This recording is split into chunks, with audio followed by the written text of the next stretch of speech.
So very good morning student, hope आप सभी बहुत अच्छे होंगे। आज हम लोग पॉलिटी का एक टॉपिक लाए हैं, एंटी डिफेक्शन लॉ, दल बदल विरोधी कानून।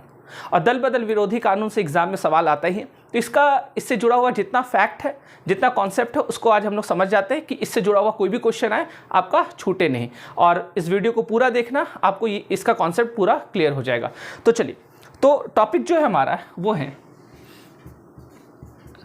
एंटी डिफेक्शन लॉ, हिंदी में बोलते हैं दल बदल विरोधी कानून। दल बदल विरोधी कानून ये क्या है? एंटी डिफेक्शन लॉ, सबसे पहले हम लोग समझते हैं कि एंटी डिफेक्शन लॉ होता क्या है और इसका ज़रूरत क्यों पड़ा था। क्योंकि अगर आप देखिएगा ओरिजिनल कॉन्स्टिट्यूशन में जो हमारा मूल संविधान था, उसमें कहीं भी एंटी डिफेक्शन लॉ नहीं लिखा गया था। क्या ज़रूरत पड़ा कि आगे चलकर ऐसा लॉ हम लोग को बनाना पड़ा? तो इसका वजह क्या था, वो सारा चीज़ हम लोग आज समझने की कोशिश करते हैं। तो समझिएगा, पहला चीज़, ये एंटी डिफेक्शन लॉ बना कब? तो पहला आप पॉइंट याद रखिएगा जो एग्जाम में बहुत ज़्यादा पूछता है। तो एंटी डिफेक्शन लॉ बना 52nd कॉन्स्टिट्यूशन अमेंडमेंट एक्ट 1985। याद रखिएगा, राजीव गांधी गवर्नमेंट के टाइम में, जब राजीव गांधी देश के प्रधानमंत्री थे, उनके टाइम में एंटी डिफेक्शन लॉ बनता है। किस कॉन्स्टिट्यूशन अमेंडमेंट के द्वारा? तो 52nd कॉन्स्टिट्यूशन अमेंडमेंट एक्ट 1985। ये वेरी इंपॉर्टेंट, इसको याद रखिएगा, बहुत पूछता है कि 52nd कॉन्स्टिट्यूशन अमेंडमेंट एक्ट 1985 के द्वारा कौन सा प्रावधान आया था। तो एंटी डिफेक्शन, या फिर ऐसे पूछेगा एंटी डिफेक्शन लॉ किस अमेंडमेंट के द्वारा जोड़ा गया। तो पहला से एंटी डिफेक्शन लॉ क्या होता है वो अभी हम लोग तुरंत समझेंगे, पहले ये समझ लो फैक्ट याद रखना। 52nd अमेंडमेंट, ये अमेंडमेंट करके कॉन्स्टिट्यूशन में एक शेड्यूल जोड़ा गया।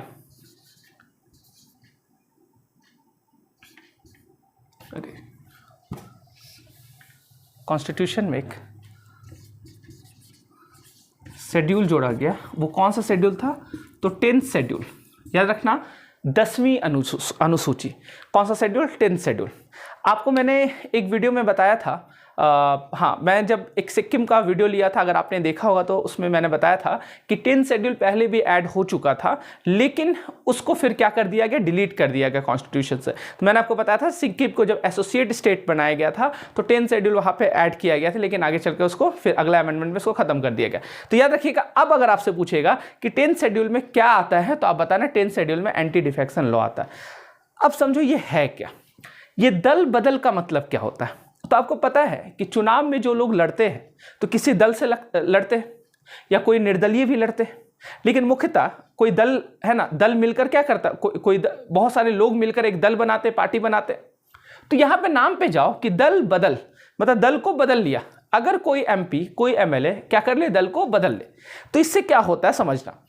मैं थोड़ा सा पीछे ले चलता हूं आपको, है ना।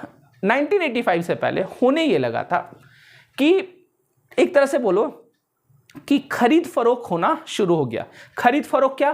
कोई वस्तु का खरीद फरोख्त नहीं, हमारे एमपी एमएलए का खरीद फरोख्त होना शुरू हो गया। खास करके राज्यों में ये बहुत ज़्यादा देखा जाने लगा। और आज भी आपको कहीं ना कहीं इस तरह का चीज़ जब आप सुनते हैं न्यूज़ में, तो ये अक्सर न्यूज़ में आ जाता है एंटी डिफेक्शन लॉ, और यहाँ से एग्जामिनर का ध्यान जाता है और आपसे एग्जाम में क्वेश्चन पूछ देता है। इसलिए मुझे लगा ये बड़ा इंपॉर्टेंट टॉपिक होगा, आपको एक बार इसका कॉन्सेप्ट मैं समझाता हूँ। तो समझना होता क्या है, 1985 से पहले, मैं एग्जाम्पल ले रहा हूं, समझना। कोई भी एक स्टेट है, कोई भी एक राज्य है, एक एग्जाम्पल लेके चलते हैं, कोई भी एक स्टेट है। अब मान लो इस स्टेट में जो यहाँ का विधानसभा है, इस विधानसभा में 200 सीट है। फॉर एग्जाम्पल, मैं एग्जाम्पल ले रहा हूँ, कितना सीट है? 200 सीट है। अब समझना, कोई भी पॉलिटिकल पार्टी 101 सीट ले आएगा तो इसका क्या हो जाएगा? सरकार बन जाएगा। तो सरकार बनाने के लिए क्या चाहिए? मोर देन 50% आपको सीट चाहिए। तो चाहे लोकसभा का बात करो, चाहे आप विधानसभा का बात करो, है ना। केंद्र में लोकसभा से सरकार बनता है और राज्यों में विधानसभा से सरकार बनता है। तो मैं एग्जांपल ले रहा हूं कि कोई विधानसभा है जहां पे 200 सीट है, तो किसी भी पॉलिटिकल पार्टी को कितना सीट चाहिए? 101 सीट चाहिए। 101 सीट उसको मिल जाएगा तो उसका क्या हो जाएगा? सरकार बन जाएगा। अब समझना, मान के चलते हैं, दो पॉलिटिकल पार्टी एग्जाम्पल लेते हैं। मान लो कि एक ए पार्टी है और एक बी पार्टी है। मान लीजिए पॉलिटिकल पार्टी, समझना बात को, एक ए पार्टी है, एक बी पार्टी है। अब समझना होगा क्या, बी पार्टी जो है बी पार्टी जो है इसके पास मान लेते हैं 100 सीट आ चुका है।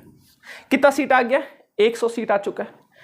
अब देखो, और इस ए पार्टी के पास भी 100 सीट है, मान लो बराबर सीट आ गया, ठीक है, या है ना, दो पार्टी के पास है ना 100 बराबर सीट आ गया। अब होगा ये, अब किसी का सरकार तो नहीं बन रहा है, तो मान लो कि बी पार्टी बड़ा तेज तर्रार निकला।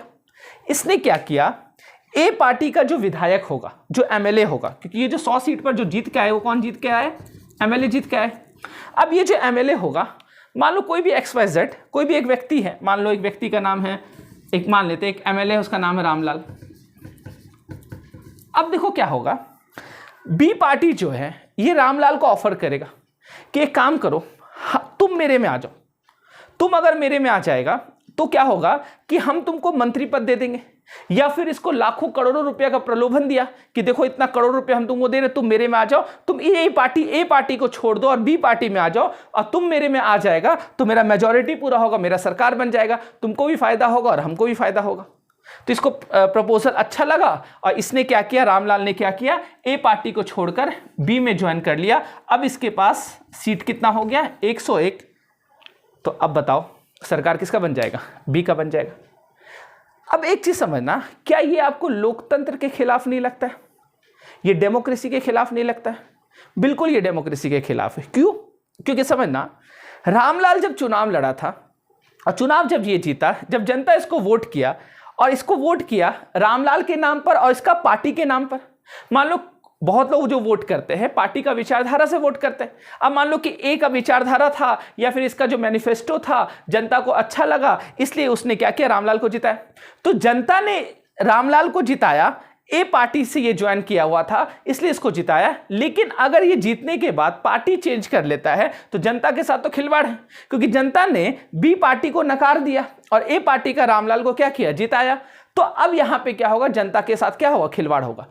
ये खेल बहुत ज्यादा होना शुरू हो गया था राज्यों में, और जब राज्य में शुरू हो गया तो हमारे पास कोई भी ऐसा प्रावधान नहीं था कि इस तरह का चीज को हम लोग क्या करें, रोके। तो इसलिए राजीव गांधी गवर्नमेंट के द्वारा 52nd कॉन्स्टिट्यूशन अमेंडमेंट एक्ट किया गया, जो कि 1985 में किया गया, और उसमें anti defection law schedule number 10 में इसमें क्या किया गया, शामिल किया गया। तो मेरे ख्याल से आपको ये स्पष्ट हो गया होगा एंटी डिफेक्शन लॉ क्या होता है। तो यहां तक क्लियर है। अब देखिए आपको क्या क्या फैक्ट याद रखना है। पहला फैक्ट आपको ये याद रखना है कि एंटी डिफेक्शन लॉ जो है वो 52nd कॉन्स्टिट्यूशन अमेंडमेंट एक्ट 1985 में है ना, शेड्यूल किस में आता है, 10 में आता है। और ये दल बदल क्या होता है वो मैंने आपको बता दिया। तो आज भी आप देखना बहुत सारा खेल होते रहता है। आप सुने होंगे, कभी एमपी में सुने होंगे, कभी महाराष्ट्र में सुने होंगे, हाल फिलहाल का जो घटना है कि इतना विधायक इसका तोड़ के ले गया, है ना। आप देखते तो ये खेल अक्सर चलते रहता है। अब चूंकि ये लॉ बन चुका है तो अब कैसे ये खेल हो सकता है, इस चीज को आपको समझना होगा, और पूरा प्रावधान बहुत सारा फैक्ट यहाँ पे हम लोग समझते हैं। देखो, तो पहला चीज आप समझना कि एंटी डिफेक्शन लॉ किस पर लागू होता है, दल बदल विरोधी कानून किस पर लागू होता है, और लागू होने से क्या होता है। तो पहला चीज आप ये समझो कि एंटी डिफेक्शन लॉ ये लागू होता है एमपी और एमएलए पर, मतलब सांसद और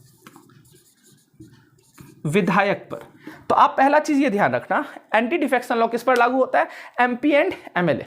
और याद रखिएगा एमपी एमएलए में जो ये लागू होता है, ये किसी भी हाउस के मेंबर होंगे उस पर ये क्या होगा, लागू होगा। अब कैसे लागू होता है तो समझना, 3 प्रावधान है ना एंटी डिफेक्शन लॉ का लागू होने का। तो पहला चीज तो आप याद रखना, जो इलेक्टेड मेंबर होते हैं, जो इलेक्टेड मेंबर होते हैं इस पर भी लागू होता है। तो किस पर लागू होता है, इलेक्टेड मेंबर पर लागू होता है। इसके अलावा जो नॉमिनेटेड मेंबर होते हैं इस पर भी लागू होता है, और जो निर्दलीय चुनाव लड़ रहे हैं, है ना, जो बिना किसी दल के चुनाव लड़ रहे हैं उस पर भी है ना लागू होता है। जो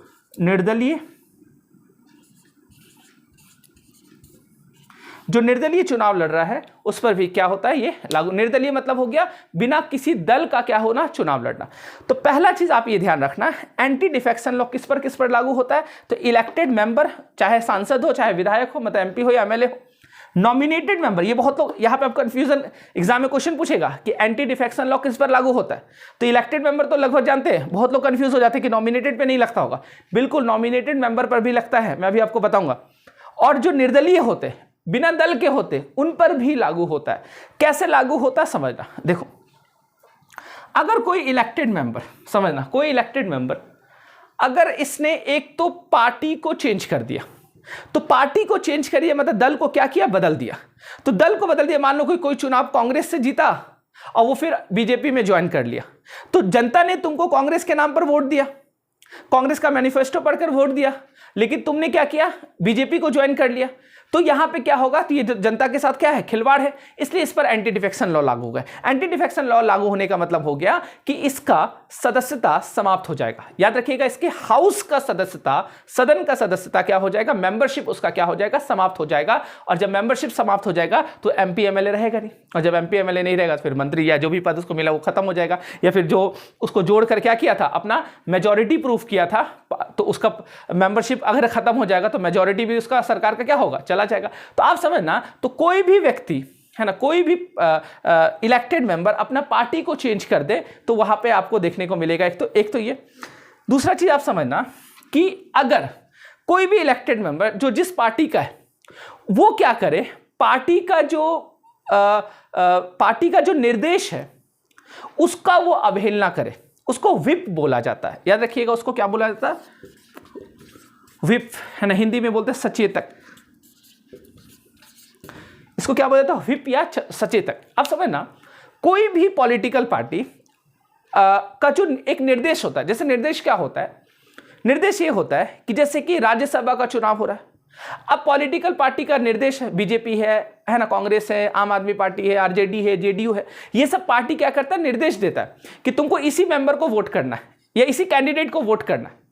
अब मान लो कि बीजेपी ने, मान लो एक एग्जांपल ले रहे कि बीजेपी पार्टी, अब बीजेपी पार्टी ने बताया कि दो लोग खड़ा है, एक्स और वाई, बोला कि एक्स को वोट करना, वाई को वोट नहीं करना। अब एक बीजेपी के मेंबर ने क्या कर दिया, एक्स को वोट ना करके वाई को कर दिया। तो क्या हुआ, पार्टी का जो निर्देश है, पार्टी का, तो आप निर्देश के क्या किए, खिलाफ एक तरह से माना गया कि आप उसके अगेंस्ट में क्या हो गए, खड़े हो गए, और आप उसके अगेंस्ट में खड़े हो गए तो आप पे व्हिप लागू हो जाएगा, मतलब आपको उस दल का मेंबरशिप को क्या कर दिया जाएगा, समाप्त कर दिया जाएगा। और आपका जब वो दल का मेंबरशिप समाप्त होगा तो आप बताओ एंटी डिफेक्शन लॉस पर लागू होगा कि नहीं होगा, क्योंकि याद रखना डुअल मेंबरशिप है उसके पास। याद रखिएगा, कोई भी एमपी एमएलए के पास क्या होगा, डुअल मेंबरशिप होगा, एक तो पार्टी का मेंबरशिप होगा और एक क्या चीज का मेंबरशिप होगा, एक हाउस का मेंबरशिप होगा। तो पार्टी अपना मेंबरशिप, पार्टी का मेंबरशिप जब उसका समाप्त हो जाता है तो हाउस का मेंबरशिप भी उसका क्या हो जाएगा, समाप्त हो जाएगा। तो आप मुझे बताओ क्यों समाप्त हो जाएगा, आप बताओ, जैसे समझना, आपको एक चीज दिमाग में रखना है कि चुनाव लड़ने के टाइम उसका जो सिचुएशन था, अगर सिचुएशन में चेंजिंग आया तो याद रखिएगा एंटी डिफेक्शन लागू हो जाएगा, क्योंकि बहुत स्टेटमेंट वाइज क्वेश्चन पूछता है, इसलिए कॉन्सेप्ट क्लियर होना जरूरी है। मैंने क्या बोला, चुनाव लड़ने के टाइम, जैसे फॉर एग्जांपल मैंने दिया कि मान लो कोई व्यक्ति है और बीजेपी से चुनाव, या फिर मैंने एग्जांपल दिया था क्या, कांग्रेस का, हाँ, मैंने बोला कि ये कांग्रेस से चुनाव लड़ा और जीता, समझना बात।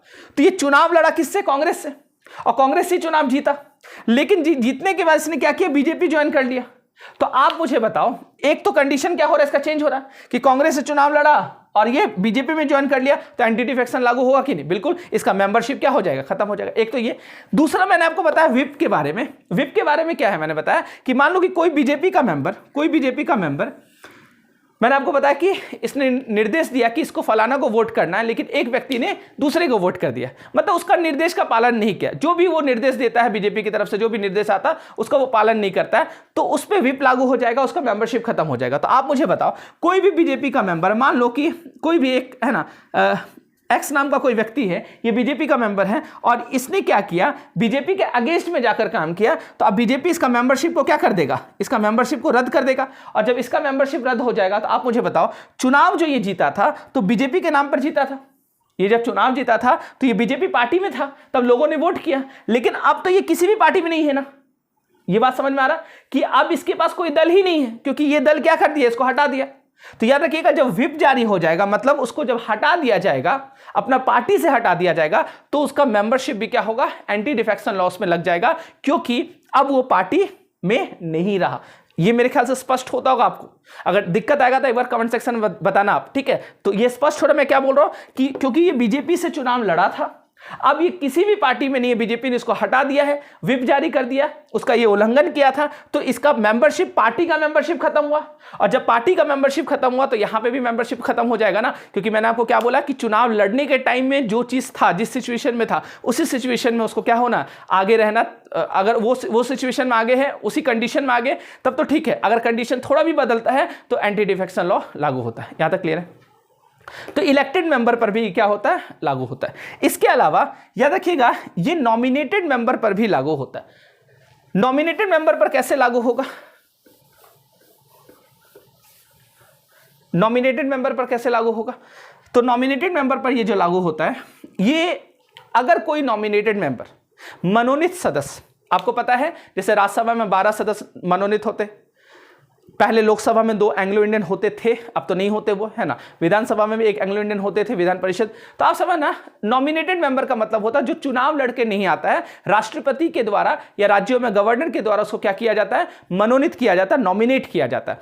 तो आप समझना, लेकिन राष्ट्रपति या जो गवर्नर नॉमिनेट करते हैं वो मंत्रिपरिषद की सलाह पर करते हैं। तो माना यही जाता है कि वो किसी ना किसी, जो भी व्यक्ति नॉमिनेट होंगे, किसी ना किसी पार्टी से इनडायरेक्ट रूप से क्या होंगे, जुड़े होंगे, ऐसा मान लिया जाता है। जैसे मान लो कि राज्यसभा में रंजन गोगोई साहब जो सीजीआई थे, उनको नॉमिनेट किया गया था, तो मान लिया जा रहा है कि बीजेपी को ये पसंद आ रहे हैं, उनके पक्ष में अगर उनका विचार लग रहा है तो उनको नॉमिनेट कर लिया। जैसे एक बार सचिन तेंदुलकर नॉमिनेट हुए थे तो कांग्रेस की तरफ से वो नॉमिनेट किया गया था, तो कांग्रेस से माना जा रहा है कि उसका जुड़ाव सचिन तेंदुलकर का ज्यादा था। तो आप एक चीज समझना, तो अगर कोई नॉमिनेटेड मेंबर, याद रखिएगा, कोई नॉमिनेटेड मेंबर 6 महीना के बाद, 6 मंथ के बाद, है ना, आफ्टर 6 मंथ, याद रखिएगा, आफ्टर 6 मंथ अगर ये किसी पार्टी को ज्वाइन करता है तो इस पर भी एंटी डिफेक्शन लॉ लागू होगा और इसका भी मेंबरशिप क्या हो जाएगा, समाप्त हो जाएगा। ये चीज समझ में आ रहा है? कितने दिन बाद? 6 महीना। 6 महीना तो छूट है, याद रखिएगा।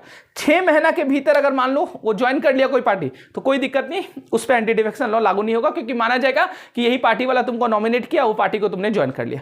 लेकिन 6 महीना के बाद अगर ये पार्टी को चेंज करता है, सॉरी, पार्टी को ज्वाइन करता है, तो फिर इसका मेंबरशिप क्या हो जाएगा, समाप्त हो जाएगा। मतलब एंटी डिफेक्शन का शिकार ये हो जाएगा। यहां तक क्लियर है? जो निर्दलीय होते हैं, याद रखिएगा, जो निर्दलीय होते हैं इस पर भी एंटी डिफेक्शन लगता है। कैसे? अब समझना। अब मान लो स्टेटमेंट आ जाए, कोई निर्दलीय चुनाव लड़ा, मतलब बिना किसी दल का चुनाव लड़ा। होता बहुत लोग ऐसे लड़ते हैं जो बिना किसी दल के MP MLA बने।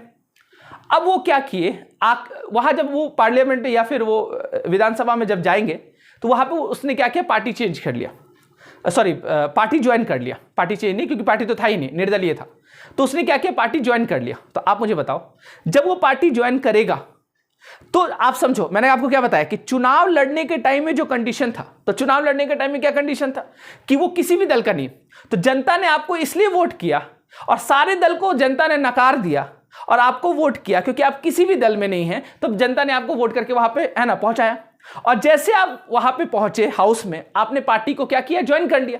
तो जब आप पार्टी को ज्वाइन कीजिएगा तो आप बताइए ये जनता के साथ खिलवाड़ है कि नहीं? आपका कंडीशन क्या हो गया, चेंज हो गया ना, क्योंकि जिस पार्टी को भी आपने ज्वाइन किया उस पार्टी के कैंडिडेट को तो जनता ने नकार दिया और आपको चुना निर्दलीय। लेकिन आप जब पार्टी में जुड़ जाओगे तो उसका विचारधारा से आपको क्या करना पड़ेगा, चलना पड़ेगा। तो ये जनता के साथ क्या है, खिलवाड़ है। तो याद रखिएगा, कोई निर्दलीय भी अगर कोई दल को ज्वाइन कर लेता है, कोई पार्टी को ज्वाइन कर लेता है, तो उस पर भी एंटी डिफेक्शन लगता है। तो मेरे ख्याल से ये स्पष्ट हो गया होगा। तो एंटी डिफेक्शन मतलब क्या हो गया, पार्टी मेंबरशिप को क्या कर देना, समाप्त कर देना। तो यहां तक स्पष्ट है? तो अब देखो समझो, तो ये आपसे पूछेगा जब एग्जाम में, तो बताना है ये तीनों पर क्या होता है, एंटी डिफेक्शन लागू होता है। अब एंटी डिफेक्शन का निर्णय कौन करता है? तो याद रखिएगा, एंटी डिफेक्शन का निर्णय कौन इसका मेंबरशिप समाप्त करेगा, तो स्पीकर, है ना। कौन करता है? स्पीकर करता है ना। तो याद रखिएगा, ये क्वेश्चन पूछता है कि एंटी डिफेक्शन का निर्णय कौन करता है, तो स्पीकर के पास ये पावर दिया गया कि आप एंटी डिफेक्शन का, अगर राज्य में है तो राज्य का जो स्पीकर होगा विधानसभा का, लोकसभा उधर है तो लोकसभा का, सेंट्रल में है तो लोकसभा का स्पीकर निर्णय करेगा, और राज्य में है तो राज्य का जो विधानसभा है उसका स्पीकर क्या करेगा, निर्णय करेगा। तो इतना आप इसमें ध्यान रखना। अब एक चीज समझना, एंटी डिफेक्शन लॉ किस पर लागू नहीं होता है, इस चीज को समझो। इसका एक्सेप्शन क्या है, इसका अपवाद क्या है, यह भी बड़ा इंपॉर्टेंट है और अपवाद से भी सवाल आता है।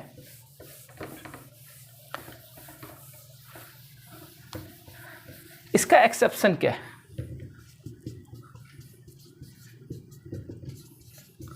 याद रखिएगा एंटी डिफेक्शन लॉ का एक्सेप्शन क्या है ये समझना। पहला एक्सेप्शन इसका याद ध्यान रखना, स्पीकर या डिप्टी स्पीकर। याद रखना स्पीकर या डिप्टी स्पीकर पर एंटी डिफेक्शन लॉ लागू नहीं होता है।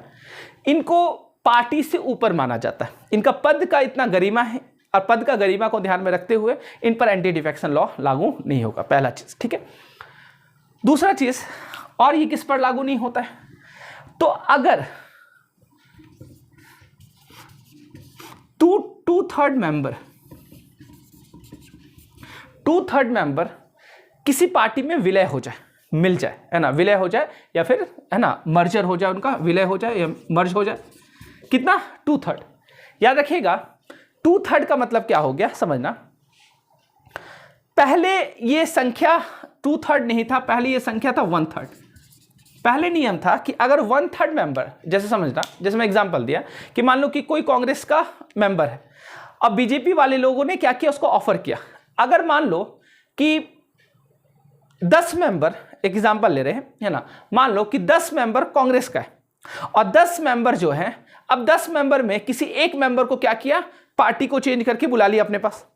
तो आप मुझे बताओ, तो वो तो एंटी डिफेक्शन का शिकार हो जाएगा।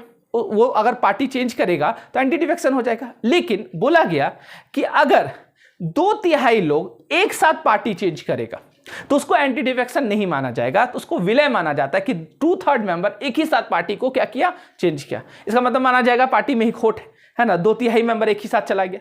ये चीज समझ में आ रहा? तो इसलिए देखिएगा, अब देखो खेल क्या होता है। अब जब ये एंटी डिफेक्शन लॉ जब बन चुका है 1985 से, अब लोग क्या करने लगा, बोलते हैं ना कि लॉ बनाया, लॉ बोला कि हम डाल चल रहे, तो हमारे जो होनहार सांसद है ना, होनहार एमएलए, ये सब जो है, ये बोले कि हम पात चल के दिखाएंगे तुमको।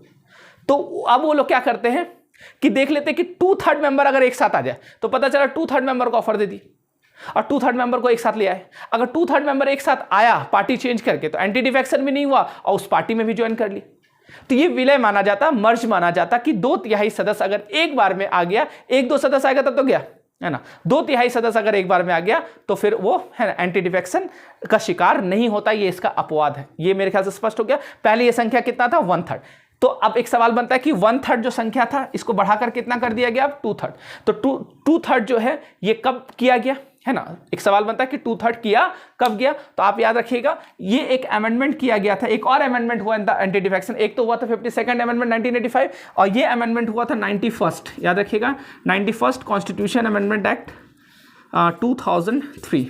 और याद रखिएगा 91st कॉन्स्टिट्यूशन अमेंडमेंट एक्ट 2003 के द्वारा 1/3 का संख्या को बढ़ाकर 2/3 कर दिया। ये भी सवाल पूछ सकता है आपसे एग्जाम में कि वर्तमान में कितने लोग पार्टी को चेंज करके दूसरे पार्टी को ज्वाइन करेंगे तो उसका मेंबरशिप समाप्त नहीं होगा, उस पर एंटी डिफेक्शन लॉ नहीं लागू होगा। तो आप याद रखिएगा, अभी बता दीजिएगा 2/3। अगर आपसे पूछ देगा कि 1985 में 52nd अमेंडमेंट के द्वारा कितना ये प्रावधान था, तो आप बता देना 1/3। यहाँ तक क्लियर है? तो मेरे ख्याल से ये आपको पूरा क्लियर हो गया होगा। तो ये पूरा कॉन्सेप्ट था एंटी डिफेक्शन लॉ का। तो कोई भी डाउट हो, कोई भी क्वेश्चन हो, तो आप अपने कमेंट सेक्शन में डालिएगा। और भी कुछ जानना हो, है ना, तो आप यहाँ पे अपना डाउट को क्लियर करवा सकते हैं। तो आज के लिए इतना ही, मिलते हैं हम लोग नेक्स्ट क्लास में। Thank you so much.